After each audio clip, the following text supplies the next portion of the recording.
Hey, my name is Owen. I'm 29 years old and I live in a two-bedroom house on Mill Creek Road.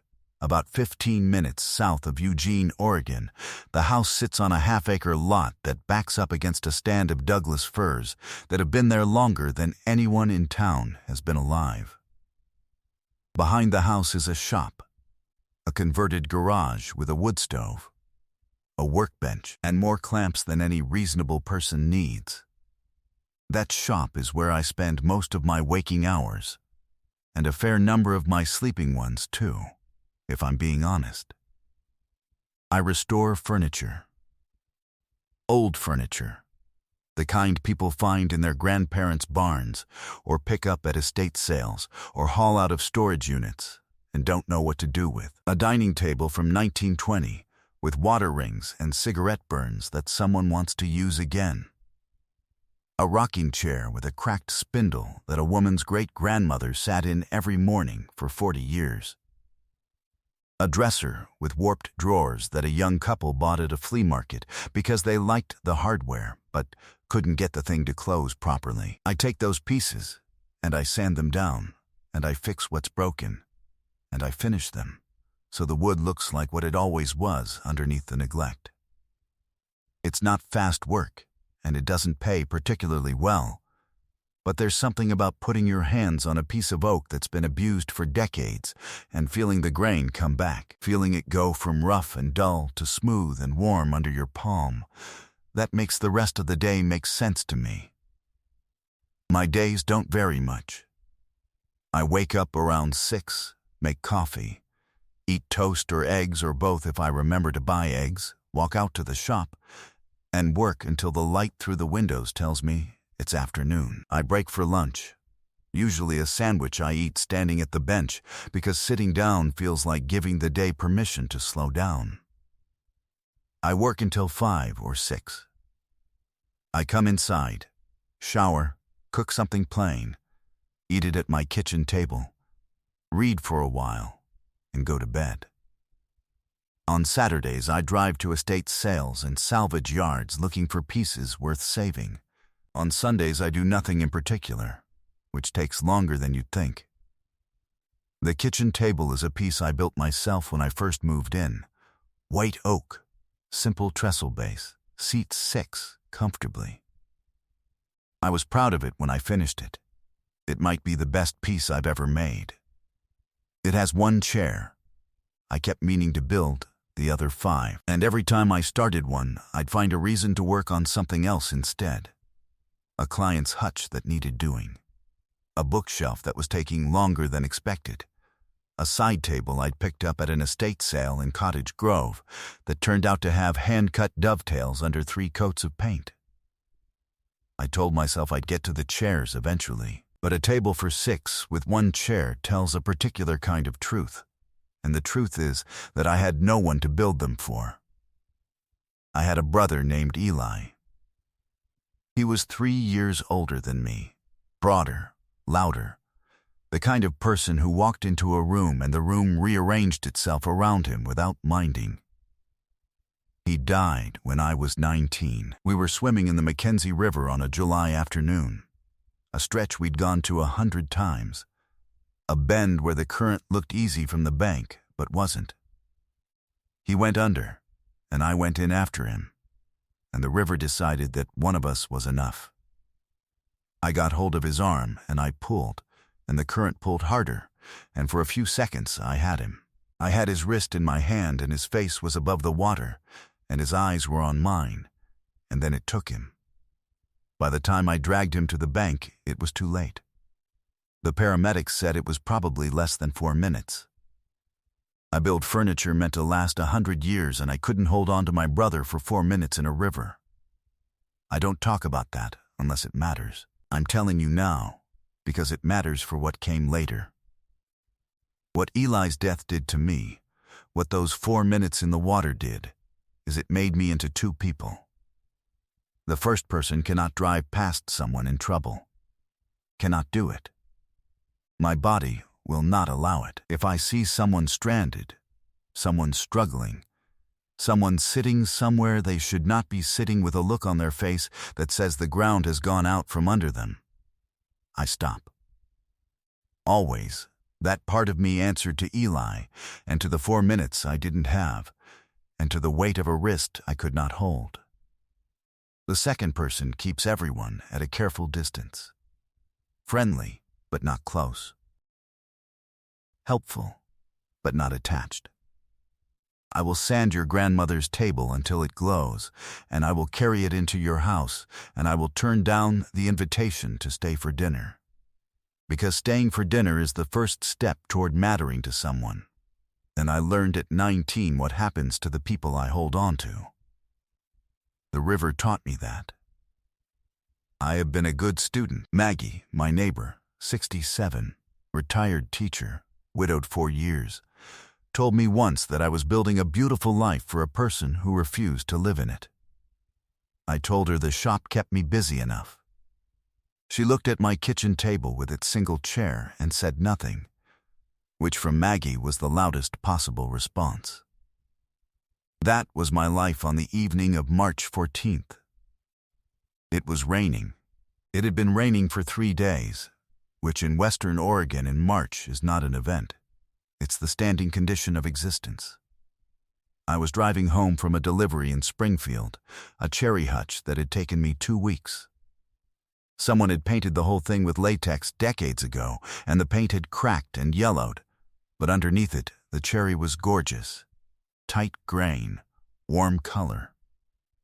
A slight figure in the wood that I hadn't expected. I'd stripped it, repaired the split-back panel, replaced a missing shelf pin, and finished it with hand-rubbed oil until it looked like what it had always been underneath. When the woman who bought it put her hand on the wood, she said, "Oh, it's warm." That was the best review I'd ever gotten. I was driving through downtown Crestwood, 4 blocks of shops and a single stoplight that blinks yellow after 7 when I saw her. She was sitting on the bench outside Paulson's Bakery, which had been closed since 5. Sitting in the rain. Not under the awning, not pressed against the building, but on the bench itself, fully exposed, with the rain coming down on her like she had forgotten it was the kind of thing that was supposed to make a person move. Her shoulders were shaking, and even through the windshield and the rain, I could tell that the shaking was not from cold. I almost drove past. I am telling you that honestly, because if I don't tell you about the almost, the stopping doesn't mean what it needs to mean. It was 7:45. I was tired. My hands smelled like cherry oil and my back ached from carrying the hutch, and I wanted to go home and sit in the quiet of my kitchen with a bowl of soup and not be needed by anyone for anything. I had gotten very good at not being needed. It was, I had decided, the safest way to live. But my foot came off the gas. I didn't tell it to. It just did. The way it always did.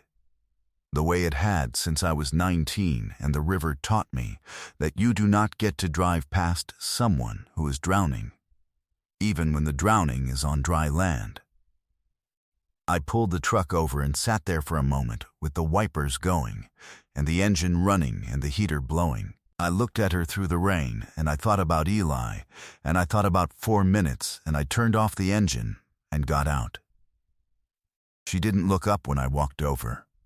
She was soaked through, not the kind of wet that comes from being caught in a shower, but the kind that means you have been sitting in this rain for a long time, and you stopped caring when it stopped mattering. Her hair was dark and slicked flat against her face and neck. She was wearing a thin green jacket that clung to her shoulders and was buttoned wrong. One button off, like she'd done it in a hurry, or in the dark, or with hands that were shaking too hard to match the holes.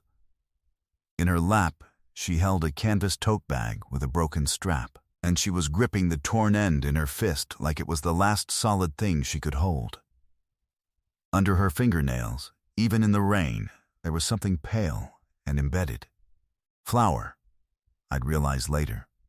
Flour that doesn't wash off when it's been worked into your skin over years of kneading and rolling and shaping dough with your bare hands. I stood about 4 feet from the bench, and I didn't know what to say. I have never been good at the right words at the right time.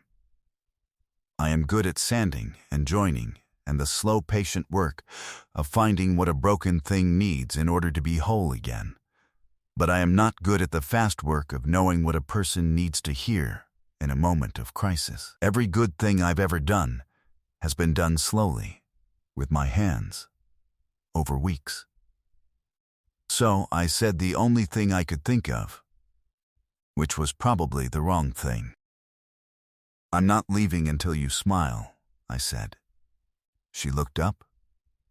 Her face was wet with rain and tears mixed together until you couldn't tell where one ended and the other started, and I think that was the point of sitting in the rain, so that the crying could happen without anyone knowing it was crying. Her eyes were dark and red-rimmed, and the look in them was not sadness exactly. It was the look of someone who has been steadily subtracted from, a thing taken here, a thing taken there, until what remains barely recognizes itself. "What?" she said. I know how that sounds. I know I'm a stranger standing in the rain saying something that probably sounds absurd. But I saw you from my truck, and I can't make myself drive past somebody who looks like the world just fell out from under them. And I don't have anything useful to offer except the fact that I'm not going to leave. And I figured if I could just get you to smile even once then, at least tonight isn't only this. She stared at me. The rain fell between us. "You're getting soaked," she said. I noticed. "You're just going to stand there. That's the current plan. Yeah, that's a terrible plan. I'm fully aware of that." Something moved at the corner of her mouth. It wasn't a smile. It was the outline of one. The architectural sketch of a reflex she hadn't used in a while. It was there for about half a second, and then it disappeared, but I saw it. "There," I said. "That was not a smile." "Close enough. I'll take it for now." Her name was June. She was 27. She told me these things in the diner 3 blocks from Paulson's, a place called Marcy's that stayed open until 10 and had the kind of coffee that had been sitting on a burner long enough to develop a personality. I talked her off the bench and into the truck, and she'd sat in the passenger seat holding her canvas bag against her chest like a shield, and not saying a word until I pulled into the diner parking lot and said, "I'm buying you coffee, and you don't have to tell me anything." She told me anyway. Not everything, not that night, but enough. She was a pastry chef. Had been a pastry chef. She'd spent 3 years working at a restaurant in Eugene called Whitfield and Gray, a place I'd never been to because it was the kind of restaurant that had a waiting list and small plates, and a wine program. The chef who owned it was named Graham. Graham had also been her boyfriend. For 2 years she'd lived in the apartment above the restaurant and worked in the kitchen below it, and her entire life, her work, her home, her relationship, her identity, had existed inside a single building, owned by a single man. When the relationship ended, it all ended. The job, the apartment, the daily proof that she was good at something. Graham had told her as she was packing that she was a competent line pastry cook, but not a real talent, and that without his kitchen and his menu and his name, she would struggle. He said it the way you say something you believe as a kindness, a gentle correction, a realistic assessment. He probably thought he was helping. She had been sleeping on friends' couches for 6 weeks. Today, the last friend had apologized and said her boyfriend was moving in, and there wasn't space anymore. June had taken her bag and walked to the bus stop and realized she didn't know where to tell the bus to take her. She sat on the bench outside Paulson's because it was the first place she stopped walking, and she'd been there for 2 hours when I pulled my truck over. "I don't need you to fix this," she said in the diner, wrapping both hands around the coffee mug the same way you'd hold a rope in a current. I just need to sit somewhere dry for a minute and figure out what comes next." "Okay," I said. "I'm serious. I don't need saving. I believe you." "Then why are you still sitting here?" I thought about it. "Because you haven't finished your coffee, and it seems rude to leave before you do." The ghost of the smile came back. A little longer this time. A little more present. I drove her to the Pinecrest Motel on the highway and paid for 3 nights. She argued. I told her it was the cheapest motel in the county, and it was costing me less than the clamps I'd ordered last week, which was true, and that I'd feel worse driving home knowing she was back on that bench than I would feel about the $63. She looked at me with that same expression, the one that said she was scanning for the fine print, the catch, the part where the generosity turned into a debt. "No conditions," I said. 3 nights. Figure out your next step." She took the room key. She didn't thank me. She didn't need to. I went home and sat at my kitchen table in my one chair and drank a glass of water, and looked at the rain through the window and thought about the way flour had been pressed into the lines of her hands like it was part of her skin. I went to bed and dreamed about the river, which I hadn't dreamed about in months. 3 days later she called me. I'd left my card, the one I give to clients, with just my name and number, and furniture restoration in small letters underneath. She said the motel was fine, and she'd found a possible job waitressing in Junction City, but it didn't start for 2 weeks, and she had $40. And she was calling because she didn't know anyone else to call. "Come stay in the spare room," I said, and then I stood in my kitchen and stared at the phone in my hand and wondered what I had just done. The spare room was Eli's room. I had not changed it since he died. His books were still on the shelf. His jacket was still on the hook on the back of the door. His running shoes were still under the bed, exactly where he'd kicked them off the morning of the day we went to the river. Offering that room to a stranger was either the bravest or the most reckless thing I had done in 10 years, and I couldn't tell which. She moved in with a canvas bag and a small suitcase she'd been keeping at a friend's place, and nothing else. She stood in the doorway of Eli's room and looked at the books and the jacket and the shoes, and she said, "Whose room was this?" "My brother's." She looked at me. She didn't ask what happened to him. She just nodded and set her bag on the bed, and that was that. The first morning, I came in from the shop at noon for a sandwich, and the kitchen smelled different. Not just different, transformed. June had found the flour I kept in the back of the pantry for the rare occasions I made pancakes, and the butter, and the sugar, and a bag of walnuts that I'd forgotten I owned, and she had made something. It was on a plate on the counter, a small round pastry, golden, layered, with a crackle of sugar on top and something dark and warm in the center that turned out to be salted caramel she'd made from the sugar and butter, and a patience that I recognized because it was the same kind I brought to the shop. I took a bite, and I stood there in my kitchen, and I understood that Graham was wrong. Graham was not just wrong. Graham was the kind of wrong that damages the thing it claims to evaluate. This was not competent. This was not adequate. This was the kind of work that makes you stop chewing because you need a moment to understand what just happened in your mouth. The layers were so thin they shattered. The caramel had a depth that tasted like it knew something about time. The walnut was toasted exactly to the point where it becomes more than a walnut. "This is extraordinary," I said. She was wiping down the counter, and she didn't look up. "It's just a palmyre. It's nothing." "June," she stopped wiping. "This is extraordinary," I said again, because she needed to hear it twice. Maybe more than twice. Maybe she needed to hear it every day for a year, until the voice that had told her she was only competent finally went quiet. She didn't say anything. But her hand stopped moving on the counter and she stood very still, and I saw her throat work.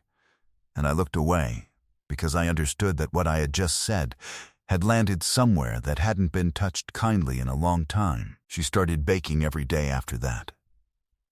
I'd come in from the shop and there would be something on the counter. A tart. A loaf of bread with a crust that crackled when you pressed it. A batch of cookies with flaky sea salt that Maggie declared were the best things she'd eaten in 40 years.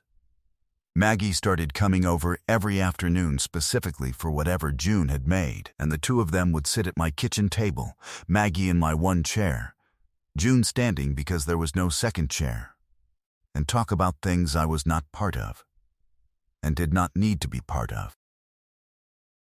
June came into the shop one afternoon while I was working on a side table.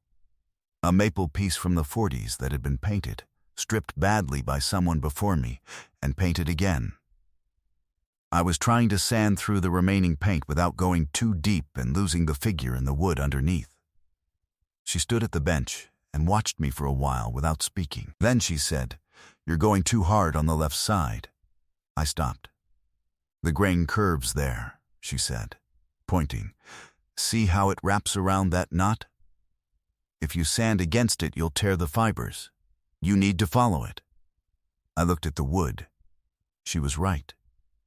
The grain did curve around the knot in a way I'd been fighting instead of following, and there were faint scratches on the left side where I'd been working against it.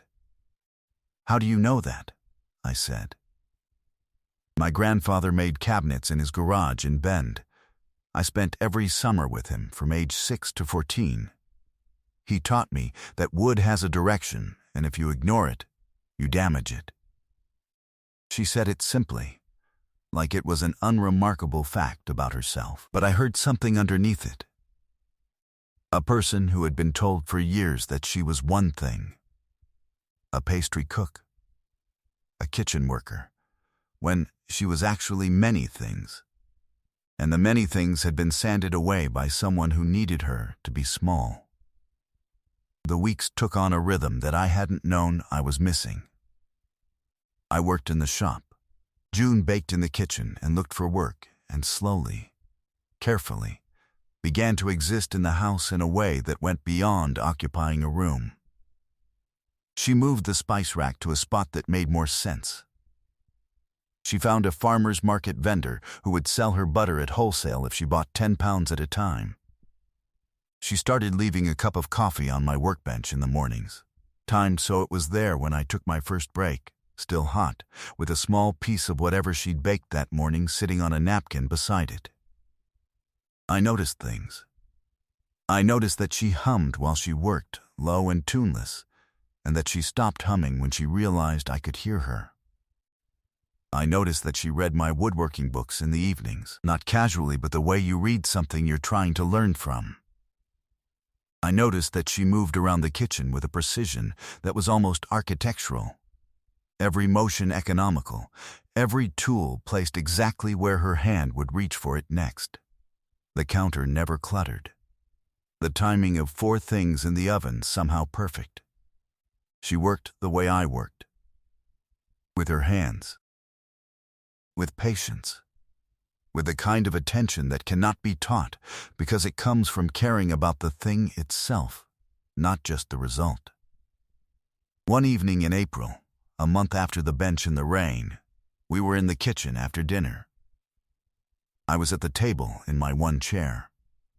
She was leaning against the counter with a cup of tea. The rain had stopped for the first time in what felt like weeks, and the kitchen was quiet in a way that felt spacious instead of empty. "Can I ask you something?" she said. "Yeah, whose shoes are under the bed in my room?" I hadn't expected that. I looked at my hands. There was walnut stain under my thumbnail that wouldn't come out. "My brother Eli," I said. "He died 10 years ago. Drowned. We were swimming in the Mackenzie, and the current took him, and I had his wrist, and I couldn't hold on." I said it in the same voice I used to describe a damaged piece of wood, factual, measured, noting the damage without performing grief about it. I'd had 10 years of practice. I haven't moved his things, because moving his things means the room is empty. And an empty room is just a room. But a room with someone's shoes in it is still waiting for them to come back. June was quiet for a long time. Then she said, "Graham told me once that I didn't have original ideas, that everything I made was a variation of something better that someone else had done first. I believed him for 2 years. I believed him because he said it in the same voice he used to compliment other chefs. And I thought if that voice could recognize talent, then it could recognize the absence of talent too, and he must be right about me." She paused. The night I left, I walked out of that restaurant, and I didn't take a single recipe. Not one. Because he'd convinced me they weren't really mine. I looked at her. She looked at me. "They were yours," I said. "I know that now. The palmyre you made the first week. The bread with the crust that made Maggie swear. The thing you did with the walnuts and the honey last Thursday that I haven't stopped thinking about. June, those are yours. All of them."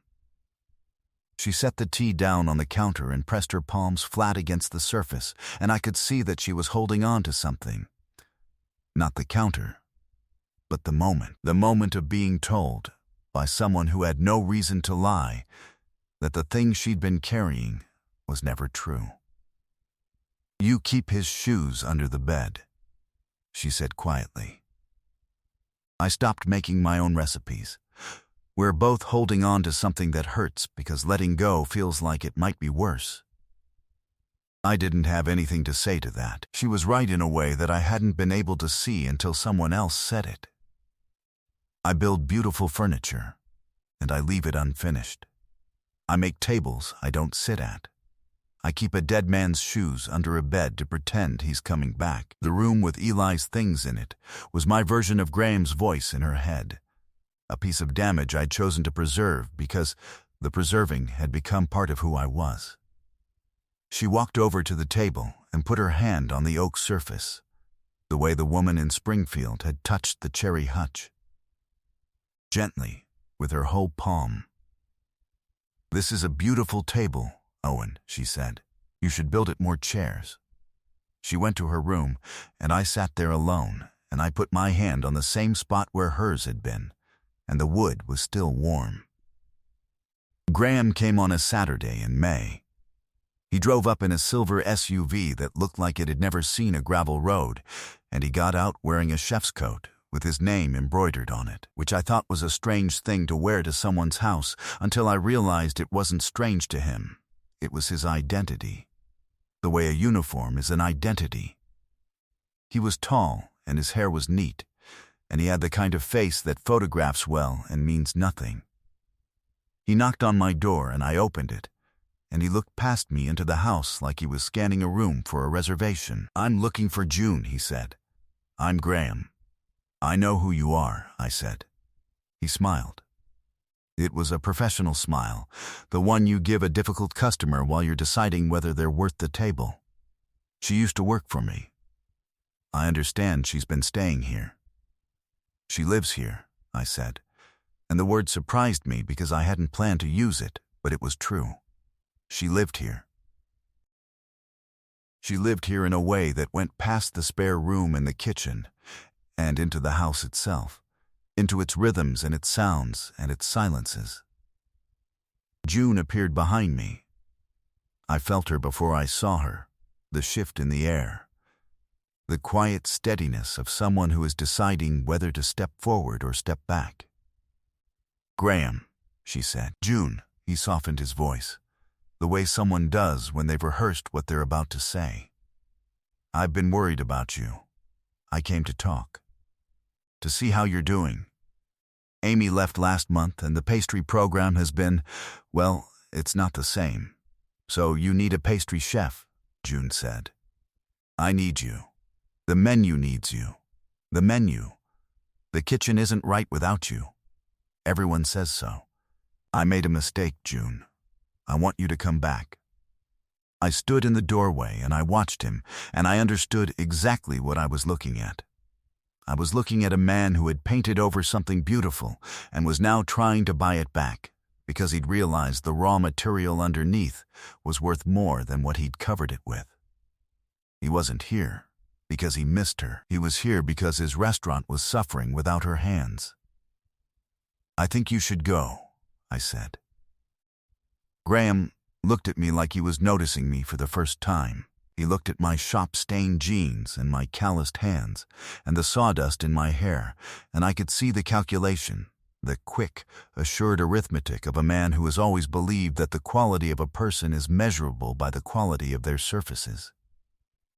"This isn't really your conversation, is it?" he said. "It is if it's happening at my door." "June." He looked past me again. "You can do better than this." "Then, what is this, a workshop?" "You're a chef. You belong in a real kitchen, not in the middle of nowhere making bread for a carpenter." June stepped past me onto the porch. She was wearing one of my flannels over a t-shirt, and her hair was pulled back, and there was flour on her wrists, and she had never looked more like exactly who she was.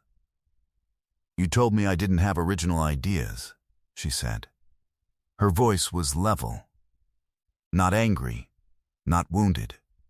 Level, the way a surface is level when you've taken the time to make it true. "You told me everything I made was a copy of something better. And I believed you, Graham, because you said it in your calm voice, and I thought your calm voice meant you were being honest. But you weren't honest. You were just calm. June, I've made more original work in this kitchen in 2 months than I made in 3 years in yours. You know why? Because this kitchen doesn't have someone standing behind me telling me to stay inside the lines. I'm not coming back. Not for the menu, not for the kitchen, not for you. You're making a mistake." "No. I made a mistake when I believed you. This is me correcting it."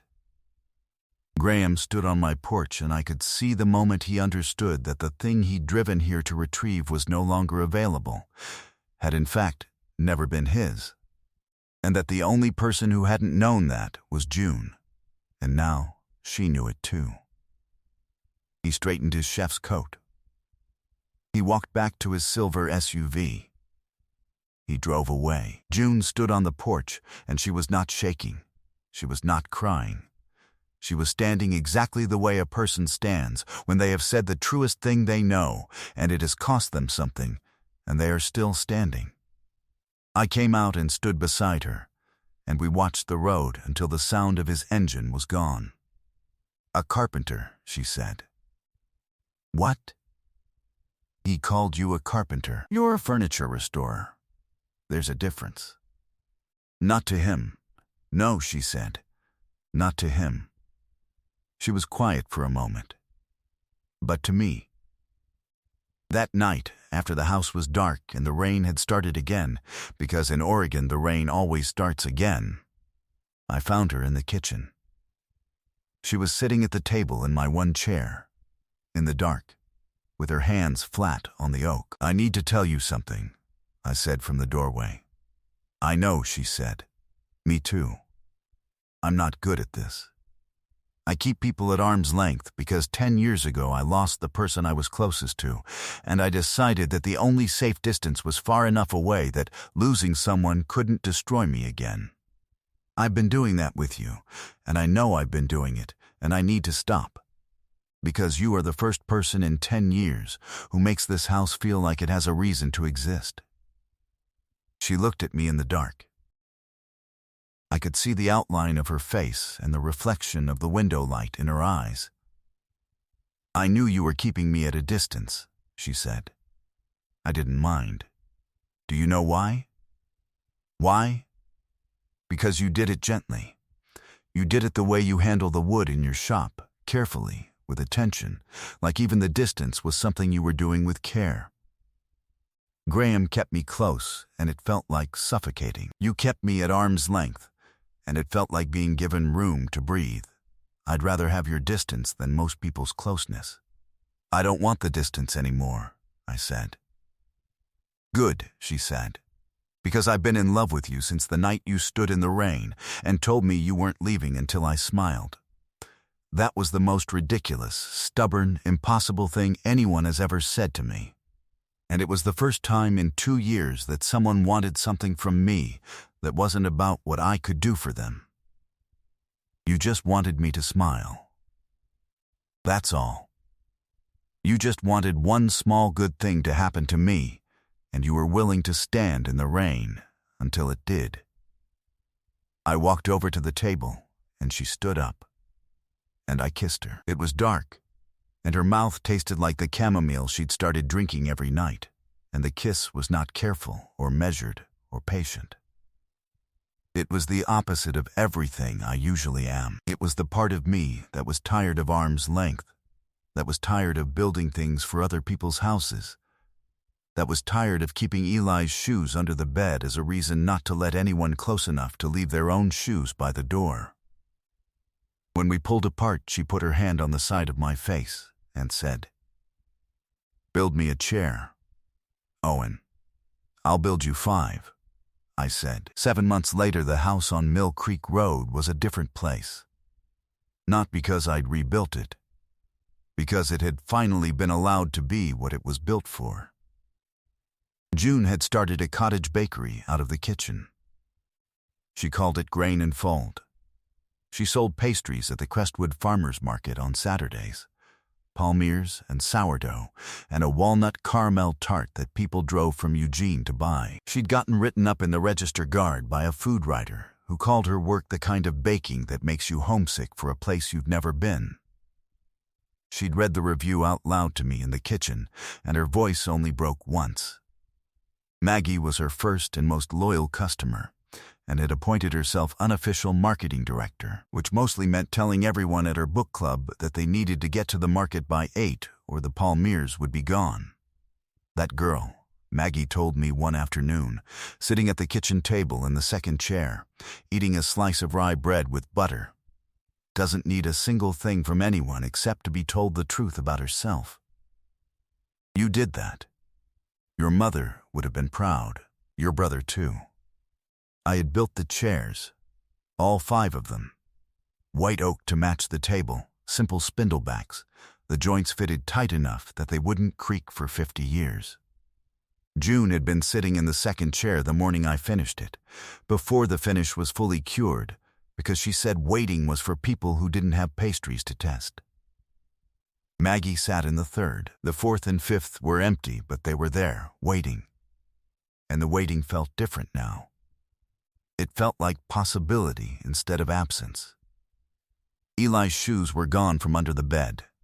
I had moved them to the closet in my room, on the top shelf, beside a framed photo of the 2 of us at the Mackenzie River the summer before he drowned. June had been the one to suggest it, and she'd said it the way she said everything important, simply, without pressure, like she was pointing out a grain pattern I hadn't noticed. You don't have to let go of him. You just have to stop using his things as a wall. I'd moved the shoes that night. The room didn't feel empty afterward. It felt like it had made space. On a Saturday evening in October, I came in from the shop and June was in the kitchen rolling out dough for the morning market. The counters were dusted with flour, and the oven was warm, and the house smelled the way a house is supposed to smell when someone who loves their work is working in it. I stood in the doorway for a moment and watched her. The precision of her hands, the focus in her face, the way she moved through the space like she had always belonged there, and something settled in my chest that felt like the moment a joint slides home and you know it's right. Not because you forced it, because you shaped both pieces until they fit. She looked up and caught me watching, flour on her cheek, hair escaping its tie. The ghost of a smile that wasn't a ghost anymore. It was the real thing, full and unself-conscious and there on her face like it had never been gone. "You're staring," she said. "I'm appreciating the craftsmanship." She threw a pinch of flour at me. Later that night, we sat at the kitchen table together, in 2 of the 6 chairs, eating leftover soup and bread she'd baked that afternoon. Rain on the windows. The kitchen warm. Nothing remarkable about the scene at all, except that every single piece of it, the table, the chairs, the woman, the bread, the sound of rain on a house that was finally full, was something I had almost driven past on a dark, wet evening in March. I had once believed that the safest thing I could do was build beautiful things for other people and keep nothing for myself. That the river had taken my right to hold on to anything worth having. But June had been sitting in the rain with a broken bag and flour on her hands, and nothing left, and I had said something foolish, and stood there getting soaked until the corner of her mouth moved. And that small motion, that half-second sketch of a smile on a stranger's face, turned out to be the first joint in a piece of work that I did not yet know I was building. You cannot rush a repair. You cannot force a joint. You can only put your hands on the wood and work slowly and trust that what was always underneath the damage will come through, warm and whole, if you are patient enough to find it.